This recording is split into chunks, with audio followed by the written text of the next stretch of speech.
Let us build a home for such children, and let this home be so situated and so managed that it shall entirely remove its inmates from all degrading and disreputable circumstances.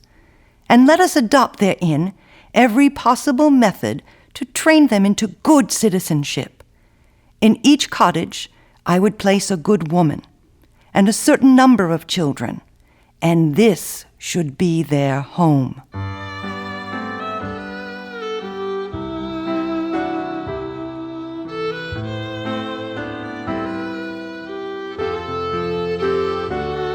The State Home and School, established by an act of the Rhode Island General Assembly in 1884, was one of hundreds of institutions created by social reformers to address the needs of dependent, neglected, delinquent, disabled, and abandoned children.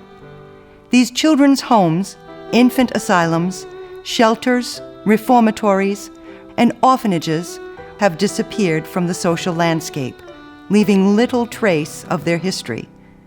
What can be learned about the State Home and School and similar institutions can be culled from documents like annual reports and agency records, if they exist. None of these records, however, can convey the impact of these institutions on the lives of their former residents. Neither can they provide insight about what these institutions were like from the perspectives of the children who lived in them, workers who staffed them, and volunteers who befriended the residents. The stories presented here reveal a history that is invisible to most people. That is, the history of the State Home and School and the history of the children who lived there. The day that I went to visit there a couple years ago, I knew that I wanted to know more about it. You know, like it was like looking at this place thinking this was my home for a while. These were the people that, you know, took care of me while I was there, and I just need to know more. I really wanted to know the whole history about the State Home and Children's Center. You know, where did it come to be? Who were these people? Paths to the home. Children arrived at the State Home from a variety of circumstances. They were fighting for survival on the street. Some came from families that were disorganized, abusive, or neglectful. Other children had lost one or both of their parents to early deaths, and other children suffered from the poverty of their parents, who could not afford to care for them. I was about 21 months when my mother died. It was the 1st of September. And I had a sister. I was 2 years old. No. I was 2 years old that following December.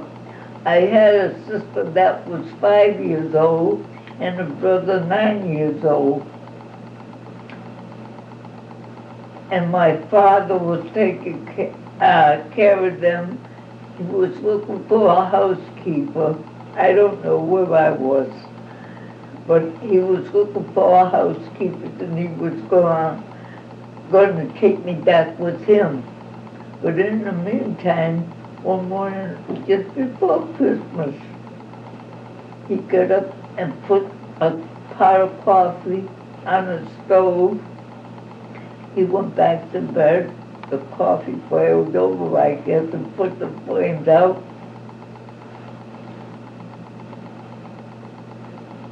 People downstairs, a boy downstairs came running up looking for my brother, smelled the gas, ran down, and got his parents, I guess.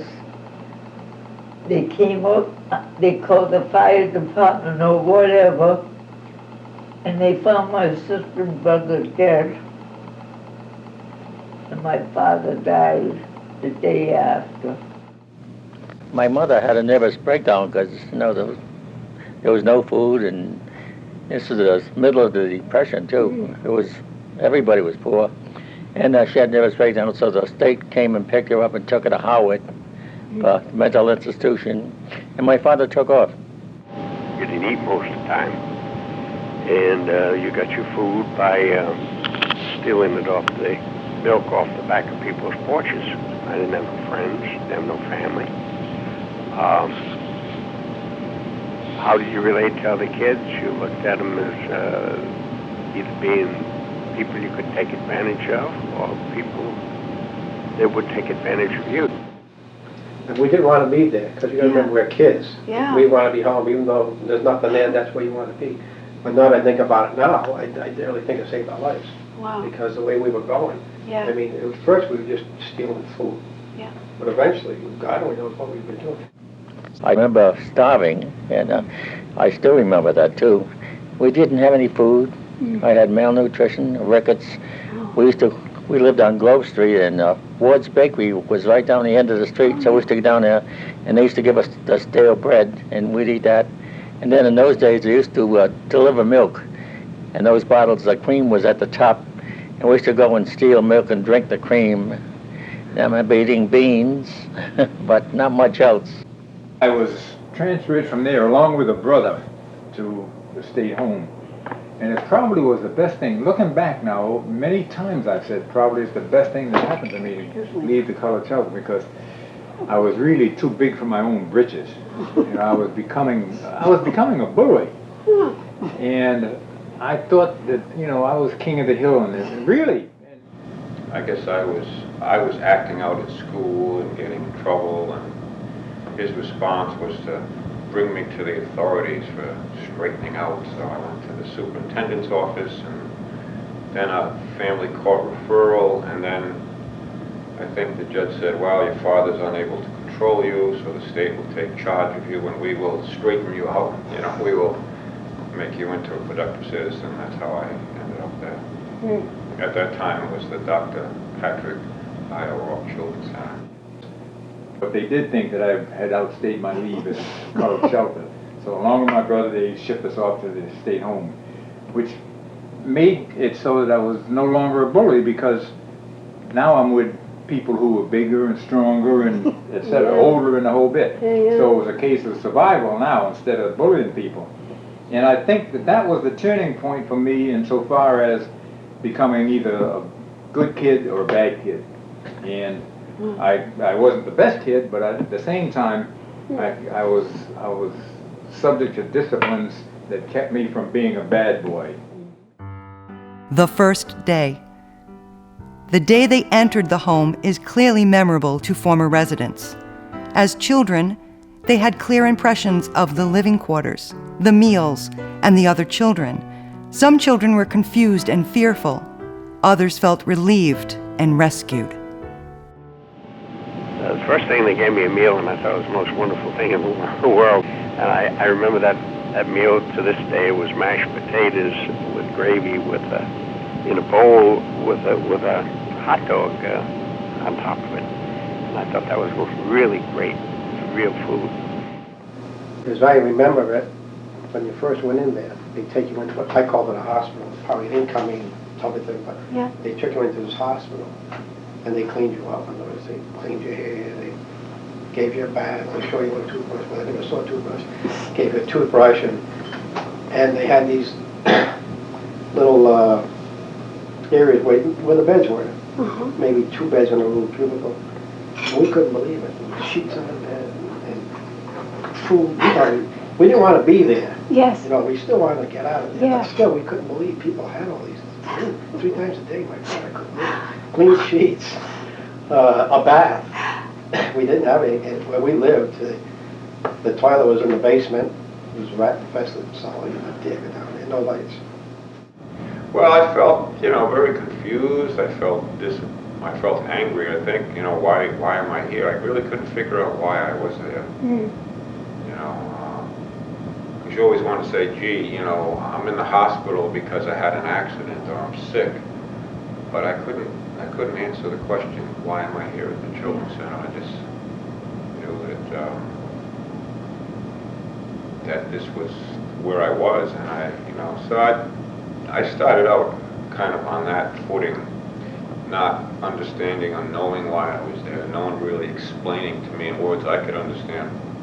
And the thing that I really, looking back, was surprised was that in those days, there was no such thing as child advocacy. Life at the home. Some residents had fond memories of house parents and other workers who made indelible impressions on their lives. Others found the home to be an inhospitable environment, more institution than home. Most experienced loneliness on visiting days. As good as care could be, most children ached to live with a family. Some children, as we will hear, remained at the home for a few years, while others spent most of their childhoods there. The daily routine of the home was difficult for some children, and many considered running away. By the 1950s, children organized themselves into cliques for self-protection, and by the 60s and 70s, the home, known then as the O'Rourke Children's Center, was rapidly changing. I don't believe it was every weekend. I don't know if it was every other weekend or once a month. I can't remember, but we did have a visiting. And some of the other kids had visitors too. I don't know, could have been their parents or anyhow. But she would sometimes bring me up some goodies, either cookies or some candy and all that bit. And she would spend like 2-3 hours or 2 hours in the afternoon. It was a Sunday. And sometimes my foster father would come with her. Sometimes with my foster sister or someone else would give her a ride up there, and she would spend the afternoon and out in the grounds, and we would walk, and that made it even harder because she would come visit me, and then she would leave. I've called it all my life my state of stun. You know? I have very selective memories. I really think I was in a state of great distress. My memories are mostly quite happy memories of being in the state home. We were very, very well taken care of, you know, our physical needs, but not our emotional needs, you know. I remember times of great loneliness, and especially on visiting days when no one came. No one would come. Very, very painful. Very painful. This can make me cry. I can remember with my brother sitting on the ground outside the boiler room, because from there you could see the driveway. Yeah, coming okay. up. And we would sit there and look for cars and people coming up that driveway on Visitors' Day. Yeah, and we would watch all the other kids go off with their families or whatever, and we'd be left there. Oh, God, it's just horrible, horrible, horrible. All I can say about the home is that, well, there were times that I was lonely because my brother who was older, two brothers, or one brother was in J Cottage, and there were three of us in G Cottage. And every Saturday that they had visiting, we didn't have any visits. And I had a fellow who was an Italian youngster who his parents came up to visit him, his mother, and brought him a whole bunch of food. So he and I were buddies. He never let me go without part of whatever it was he had. And we were almost like brothers, for crying out loud. And as I said, while I didn't get a visit, I still had a friend who had a visit, you know, so it was just like I was taken care of, you know. And then we got up in the morning, we ate and did all that, right? And then the kids that did go to school either got on the bus or some would walk, right? And I just remember there's a bunch of playing around a lot, even in the homeschool. I mean, it's probably why I had to go get my GED when I was 40. Trying to think, there's so many good things. I mean, we had, at one point, I can remember being in S Cottage, and we used to get big sisters, and they used to come and take us out, and that was fun. You know, I remember going to PC a lot, going to the gym, working out with my big sister, and getting ice cream, and those were always nice. There was always people who came to the Children's Center who, you know, wanted to just be nice to children and take them for a day out of here. Sometimes I can remember spending like a Thanksgiving at some family's house I had never met before. And, you know, so those were nice things. One Christmas they got a wallet, and the little guy from the Lions, they used to take us and sit next to each other. One guy, you know, and a Lion member and stuff like that. And they were good people. And one guy, I gotta open the wallet. In the side was $5 for 3 hours of world. Yeah. Wow, $5. And I remember this man, and he turned around, he says, what did you put in there? I said, $5. He said, cheapskate. Yeah. He put $10 bill in there. So I had $15. She don't tell nobody. I had never seen this guy before in my life. All I know was the Lion member. That's all I know. Okay? Wow. And that, to me, that was the greatest thing in the world. You know? Absolutely. So, like I said, there were some people who came there. Yeah. Some people took us out. They were great. My thing was, why couldn't those people who worked there be that way too? Well, the weekends was the big cleanup. You know, you had to wash and wax the floor. People would go around dusting tables or sweeping down the stairs. And of course, at that time, they didn't have any machines to do the work. I mean, you did it on your hands and knees. And I remember, you know, it was an old floor and had this, it used this, I mean, this old wax. I don't even think they make it today. It's like a paste wax. It would build up like cement, and you had to end up scraping it off. And Mrs. McKay, we had a song. We used to all sing this song about Mrs. McKay. It was something. Want to sing it in 3-part harmony? We still remember it. Oh yeah, we remember it. Good. I'm forever washing dishes, dirty dishes in the sink. The oatmeal is stuck and it tastes like muck that I have had before. Along comes Mrs. McKay and she says, hey, hey, if you don't wash those dishes, you'll stay in the house all day. Each cottage, I believe each cottage, but in my memory it's each cottage, had a lock-up room that they could put the kids in. And you could, it was like solitary confinement. They put you in there, they'd lock you in. The other thing that they do is, if you were a runner, they put you in pajamas and take away your shoes so that you couldn't run.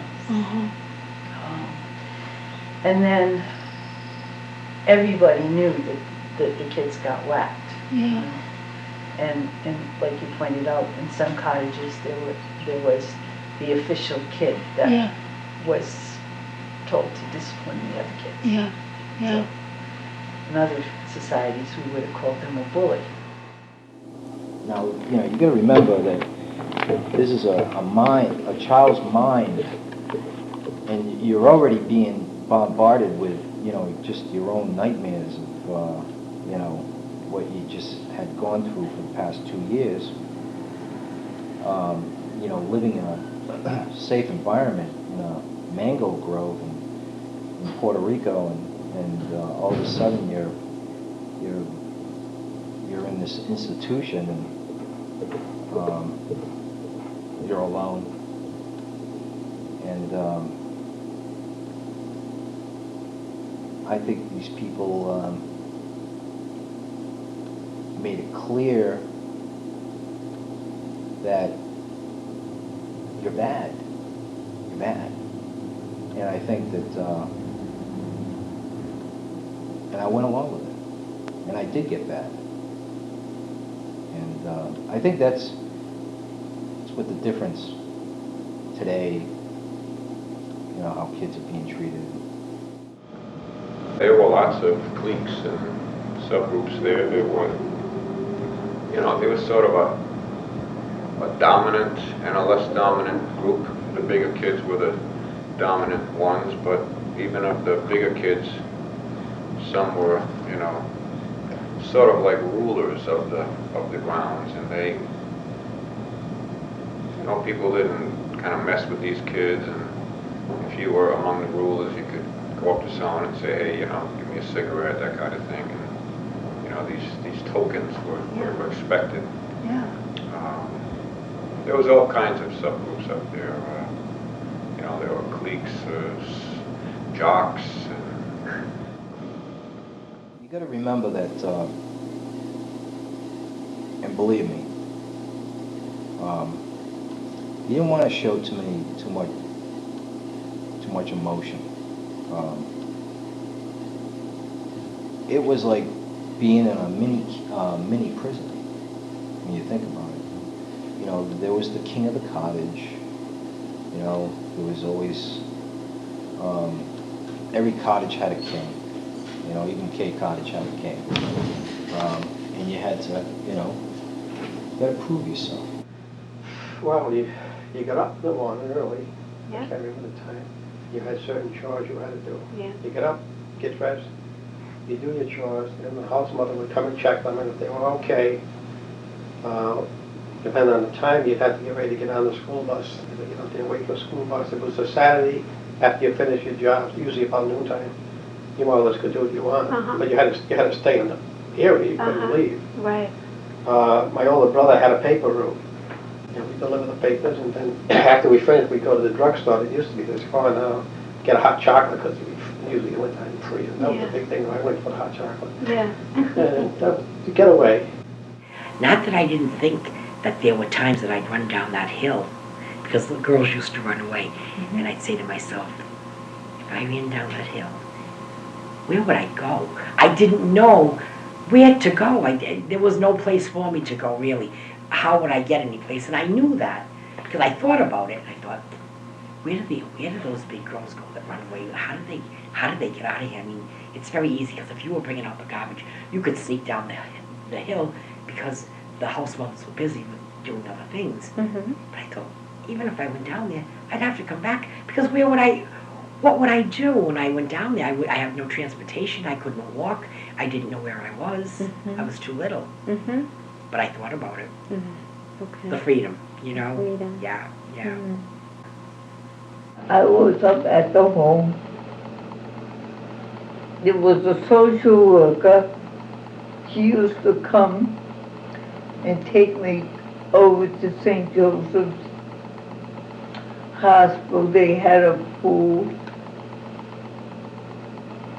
And I remember being in her car. I must have been about 4 or 5 years old, and I asked her where my mommy was. I remember her exact words. Why, child, hasn't anybody ever told you?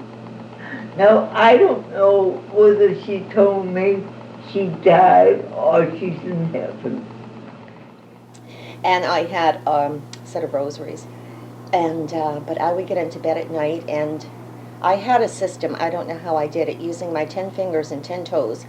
But I figured if I said 100 Hail Marys every night, I would get a mother and a father in a home. And I did this every night. Yeah. Yeah. I think all of the kids wanted desperately to have a home and a mom and a dad. Yeah. You know, I began to realize what the circumstances were, and I visited my mother, and I visited my father. My parents, my adopted parents, always made me visit them on the holidays, and I do say that they made me visit them, because you know what, at that point in my life, I really didn't want to. I remember the very first time that they made me do it, I brought them to the wrong house, because I was so embarrassed. You know, I was just ashamed of how I used to live. See, if you don't know that things are not good, you have no concept of what's better. So now I knew I was living in Garden City. I had a beautiful home, my own bedroom, a pool in the backyard for me because they didn't swim. I mean, I had everything. They gave me everything.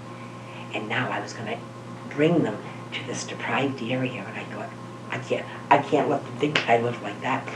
I think at that young age, you really want to be with your parents, and you want to be with someone, like loving people, but I guess because of the circumstances with us, it didn't turn out that way. So, but I think that was still there. Yeah. So there was that I recall the most. I probably ran away maybe about 8 or 9 times, just looking again for that idyllic situation I was describing, like in Leave It to Beaver. So, looking for that, because that's in you as a kid. you know. Even if you never experienced it, you know, you're always looking for that. So, you know, so lots of runaways. That we all had in common. Because it seemed like we were always plotting how we could get away from this place. That I recall, yeah. Yeah, I went home. I didn't last too long. I lasted maybe about a year. And then I ran away, and I was kind of rebellious myself. Well, being locked up like that all the time, and then when you get this little freedom, you know, to me, the outside world was a whole different world. You know, it wasn't structured or anything. There was a lot of things I didn't know. Living in Rhode Island most of my life, I didn't know where, you know, half of the streets were. You know, taking a bus or something like that, because everything was done for us. But yeah, I ran away, and you know, the judge asked me, did I want to go home, and I said no. So I returned back to the Children's Center. And actually, the Children's Center was my home, you know, my neighborhood.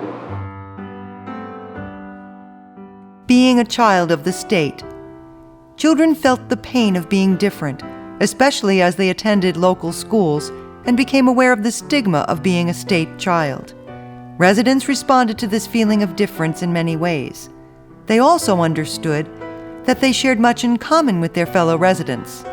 All children who arrived at the home came with their own set of unique problems and challenges.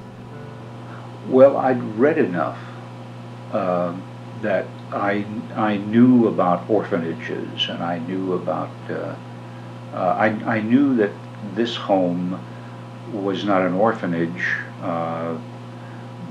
but it was sort of that general kind of place. But I never thought of this home as having the permanence of an orphanage. I never thought I'd be here forever. So I didn't think of this as a classic orphanage of the kind I'd read about. I'd read about Little Dickens by that time, I suppose. And again, going back to what I'd said before, I knew that there was some stigma attached. I knew this was not the perfect American family situation.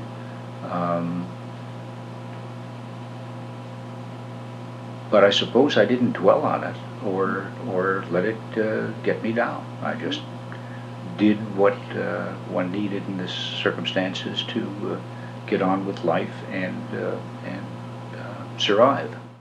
But I remember when I first got there, I wore a 4.5 shoe. And the first pair of shoes I got was size 7, these working shoes. And we had black socks, black stockings with short corduroy pants. Wow, all right? Yes. Everybody knew you were from the home. I went to Nelson Street School looking like Mickey Mouse feet. You know, Mickey, that's all I could think of. These little pins down in these big work shoes. I could put my fingers down in there. Well, everybody knew it, boy, and I tell you. Can you imagine? But as I say, as over the years, with the changing of the staff, you know, the staff people became more oriented to the fact that styles are changing, so that they need to change. And we did eventually. If you went outside the school, they tried to make sure you had something that looked, you know. I was just small, and there was nothing to fit me, that's all. Shirts and ties.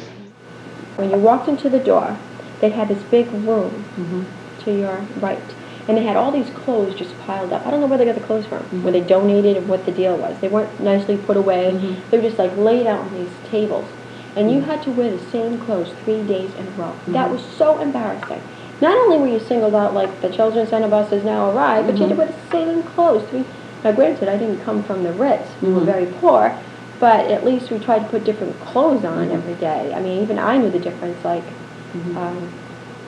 to wear the same clothes 3 days in a row. Right. And they weren't exactly very pretty clothes. It was just your basic whatever. Right. So there was no care taken in that.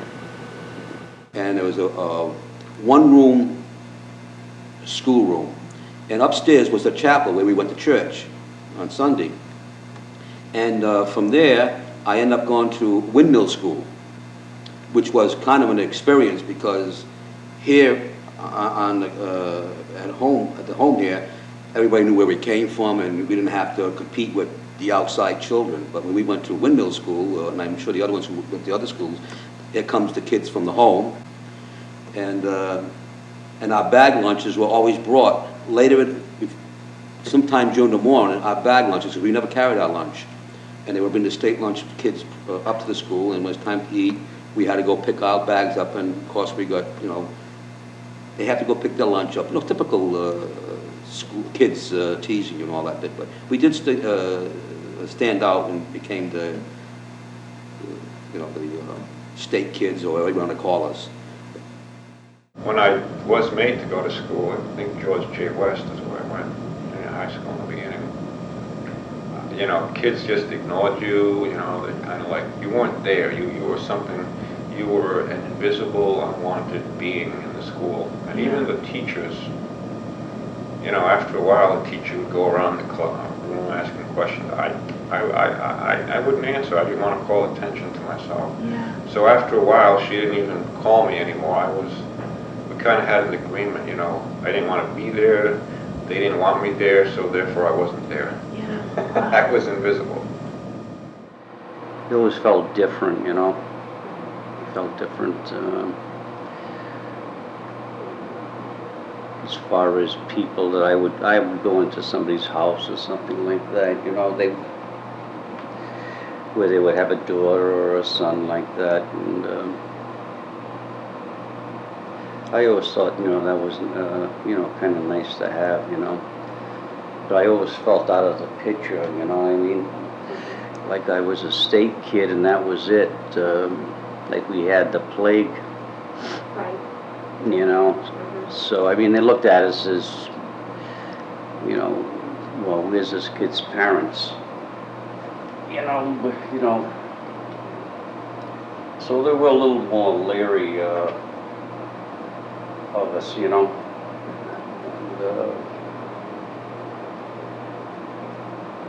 even the people that lived around the children's center more or less had a little fear of us. I went in there at a tough age, but I think my experiences from the children's center, right, I knew, I said, this girl cannot, or even if I had a son, cannot go into a home or anything like that, because it's not going to work for him. To me, it was like a merry-go-round. It's like you just go around and around, and you're doing the same thing all the time. It don't get any better. But it's tough. It's tough when you have to be with kids like that, because they all have all different problems. Everybody has a different problem, but there's still problems. And when you're a kid, they're huge problems. And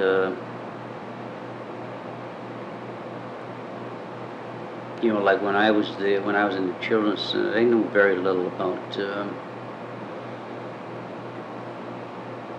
certain things. It was almost like living in the caveman. When I think of it today, it's like caveman days. Well, you were at their mercy. If your parents weren't there to speak for you, you were at their mercy. If they decided, well, we're going to send him to Exeter or the training school or something like that, they could do that.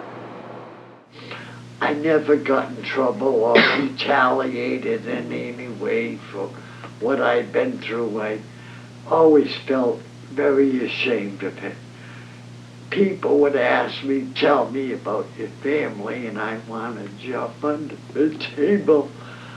I didn't know how to say I was an orphan and that I was neglected.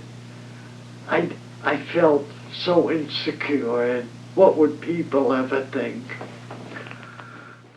Even having dealt with the kids, and for years, I have to say that I can't even imagine what it has to be like. Yeah. Wow. The only thing I can go back to is, how would I feel if I didn't know where I was going to sleep tonight? Or if I had to go to some strange place and not know who else was going to be in the same room with me, you know, and then take myself back to being a child in that situation.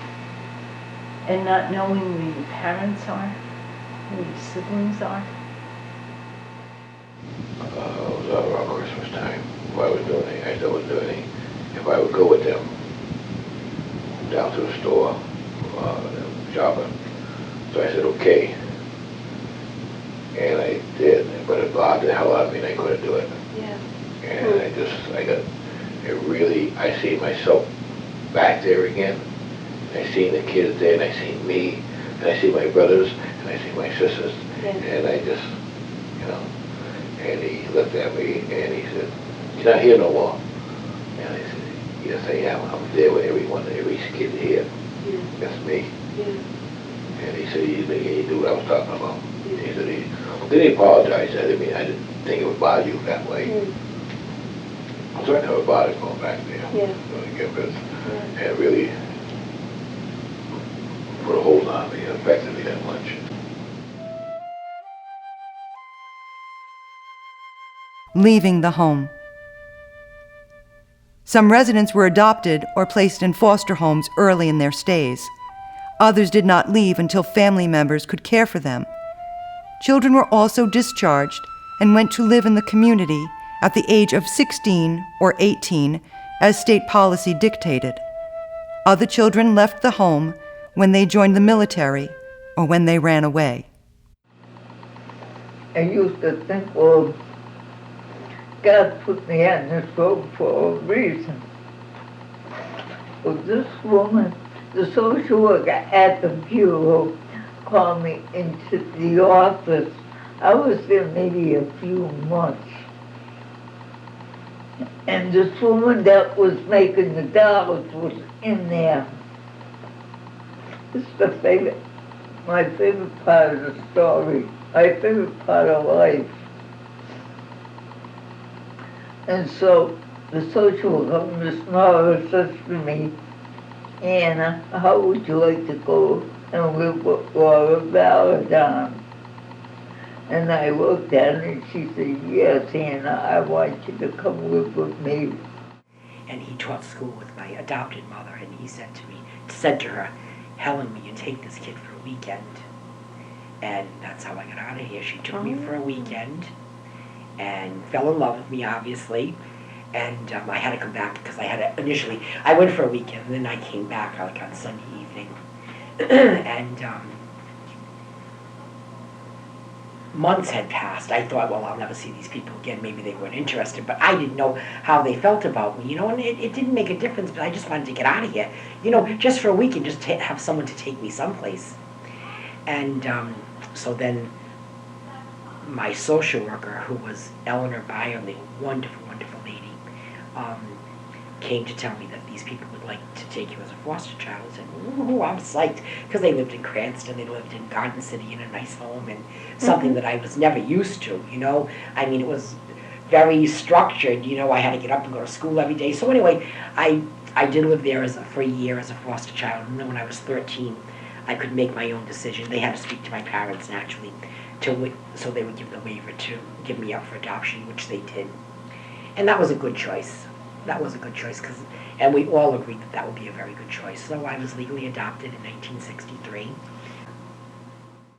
But one thing really saved my life, actually, because when I was 16, when you're 16 in the state army, you had to support yourself. And there weren't any jobs. There's 25 million people unemployed. There wasn't any jobs. So the matron got me into the Civilian Conservation Corps. That did wonders for me. That couldn't have been in a better place, out in the fresh air, and we worked. We worked hard. Of course, we were young, and we used to have races filling up the gravel truck. We used to put roads all through South County, you know, and water holes, and cut down dead trees, and I went from 118 pounds to 145 pounds of muscle. When I went into service, I guess I was operating under the same principle except that the behaviors there were rewarded for antisocial behaviors. You know, I started hanging around with kids that were college graduates, you know, college dropouts, you know, much more intelligent, Yes. normal, law-abiding type people, and I started to mimic their behaviors. Since I've been in that segment of society since I was in the Air Force, you know, I continued with some minor excursions, you know, being you know, a law-abiding, you know, productive citizen. So Yeah. a lot of it does have to do with the environment, an awful lot. The structures that you're exposed to dictate almost entirely the behaviors that you exhibit, given your abilities. No, I was in the older cottage. Now I was in the M cottage. But, yeah, then it got really nasty. Ran away, got locked up. Ran away, got locked up. Ran away, got locked up, and then I ran away and never looks back. Changes in the state home. Over the course of its nearly 100-year history, the state home really was several different institutions. The mission and the role of the home changed over time, and there were frequent calls to close the institution down, to move children into community placements. By the late 1960s, the institution was facing a crisis. Changes in child welfare policy, social upheaval, the mixing of different populations at the center, all contributed to the last tumultuous decades of the state home. Sometimes it's not possible. So really I spent most of my time in the Children's Center, so I seen changes. You know, some people been there 6 months. They had a little problem at home, and when it was straightened out, they went home. And so I seen people come and go. Yes, they'd be in the Children's Center for a while. Yes, we take them in to the Children's Center as sort of a way station a lot of the time. And then there would be no placements for some of them, and they'd be there, and they'd be there, and they'd be there. I would say it went from a really good, nurturing, and safe place to an unsafe place. As time went on, they had less younger children and more older children, and they were mixed together. And, you know, at that point, certainly life was different. It was no longer, did I feel safe here? I mean, I felt comfortable because it was just being brought up here and growing up. So I was comfortable, but yeah, I was not safe. There was a lot of older kids. You had to do things here. I mean, I did learn chores and all that, but I mean, there's certain behaviors that I had to do to protect myself from other children and staff that allowed it to go on. So you know, I'm not proud of the way I behaved at times, but I did it as a defense mechanism so I could survive, basically. So when I left here, I probably left at a really good point, you know, because I could have gone the other way. And really there was the delinquent, the dependent, neglected, and there was some were truant, that sort of thing. And that mix often didn't mix well. And you really had to be careful, particularly those who were entering the center for the first time and were not used to any type of institutional. The tears that some of these young kids, they couldn't stop crying. And they wouldn't cry with other kids around. You'd see them off by themselves, couldn't stop crying. And to be able to see this and touch, you know, the child and have them gain some sort of relationship with somebody in this whole big environment made, I think, really a difference. And there seemed to be a centering effect where the institutional setting was good for so many of the kids who were used to trouble. And while those who were used to a family background, it could be devastating. So it made meaning their behavior became worse eventually in order to protect themselves and so on. It was like a hotel, not a hotel, it was a bad hotel, because they were in and they were out. They couldn't even bond with the kids they met or anybody because they're waiting to go back to court, and they would go back to court and go back with their parents, or they may be placed in foster care, maybe they're going to come back to the children's center, and they were so yo-yoed around that it was, and of course the other things about that together like that, coming and going, coming and going, coming and going, in and out, dumping here and dropping off, and stay in the car and leave them here and pick them up. And then you had people who were not trained at all to do anything, and you had all these house parents that gave it a kind of cozy sound. But these are just people trying to make a meager living, having a job. I think the kids that lived there a long time felt that that was their home. And there were some kids that would try various placements, but they would come back. And I think there was some abuse there. I know there was some abuse. And I know some of the old foster parents, house parents, didn't have a lot of stuff in their bag of tricks, so they would hit kids.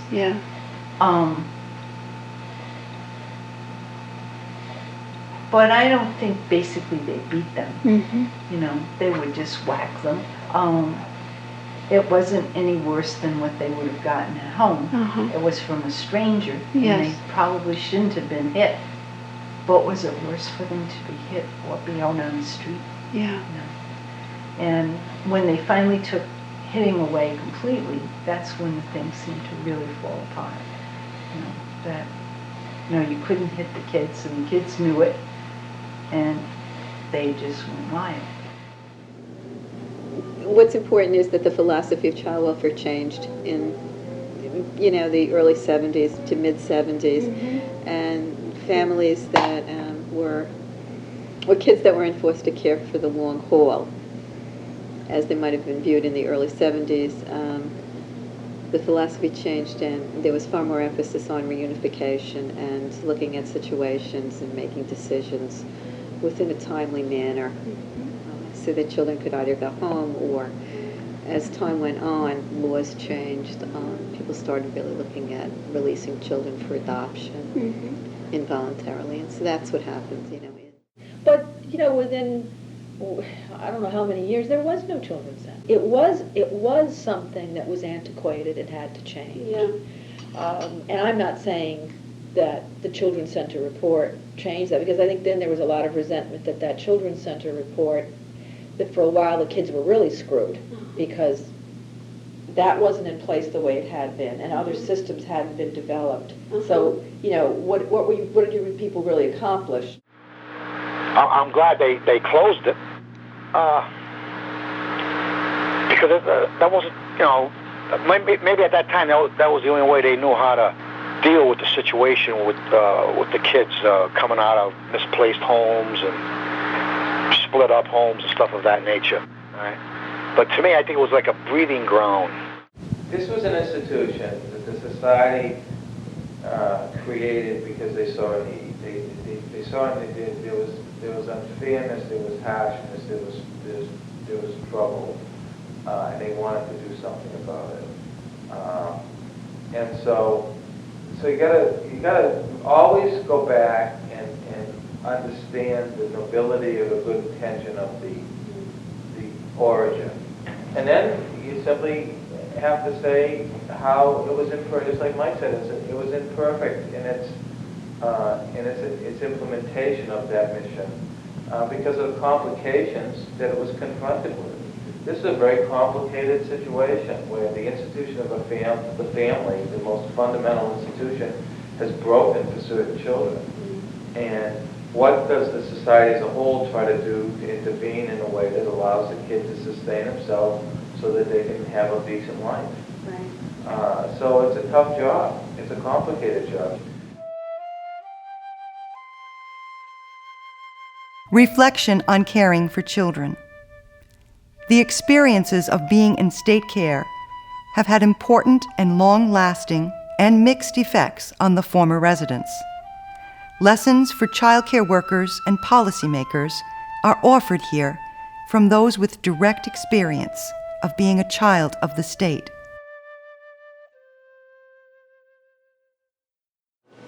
Feeling inadequate or feeling lesser of a person. I know those feelings very well. You know, they always stay fresh. And I think anybody who's lived in the state home or the children's center can recall those feelings as though it were yesterday. Anybody that is involved with youth, with young kids, or whatever it may be, to take it more than just a job. To just go through the motions of doing it for a job and all that, but you could be hurting that person. You can be doing something detrimental to that person. And you'll never know when those rewards will come by, as I said earlier, putting those seeds in. And so if it's something you're just doing for the sake of doing it, I advise you don't do it. Do it with love and compassion, because I think it works because it made me to be the person I am. Incorporate that nurturing element. Make that your primary focus. If you get away from nurturing a child, you're pretty much leaving it up to the kid. Put focus on the nurturing part of it. Incorporate, like maybe foster grandparents that can give that. You know, like anybody that can give nurturing. That they allot some time, maybe out of the week, to have a session with them, to sit and talk to them about if there is anything bothering them. Do you know, like say, is there anything that you want to get off your shoulders? Is there something that you're thinking about that you'd like to share, so you could like help them or let them better understand why they were placed where they were placed? Because see, I didn't know why I was here, except that I thought I didn't go to school, and I knew that I had to go to school. So I thought, well, here I have no choices. There were no choices, and that was half true. The rest of it was because my parents couldn't take care of me, which was an unfortunate circumstance, but it's life. Set clear guidelines, set clear expectations, be fair in enforcing the rules, but they know that. I think the thing I would add would be to provide enriching educational experiences, whether those be intellectually oriented experiences or experiences oriented to skills, crafts, and the like, but to try to find that area in which each child has a chance at achieving excellence, and give them opportunities to pursue that. Again, it shows, you know, this is today, but actually it goes right back to my time. People not wanting, right? And then it was families, parents that want us.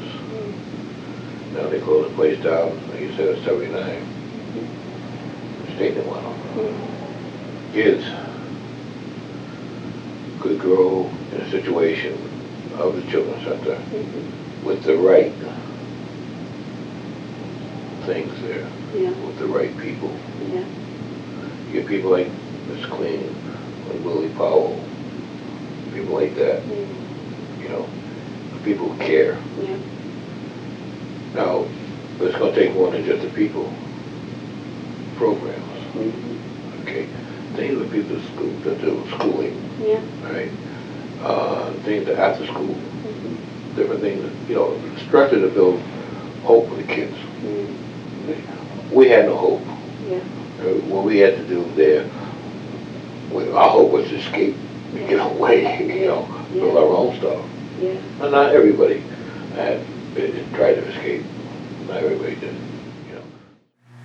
You know, I guess, you know, I had always had goals and desires, and I can probably think at one time being here, I can remember sitting up on the lawn, up in the field that's no longer there, hearing someone saying they were here at one time.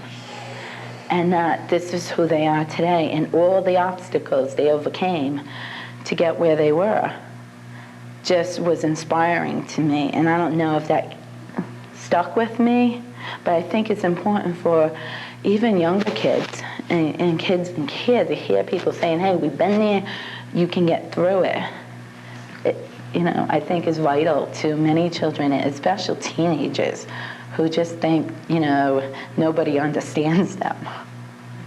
I just feel it's so important that something is here for people to remember what this place was and what it meant. The history of the state home is largely invisible. This invisibility allows us to ignore lessons about helping children. The importance of what we've learned from these oral histories cannot be overstated.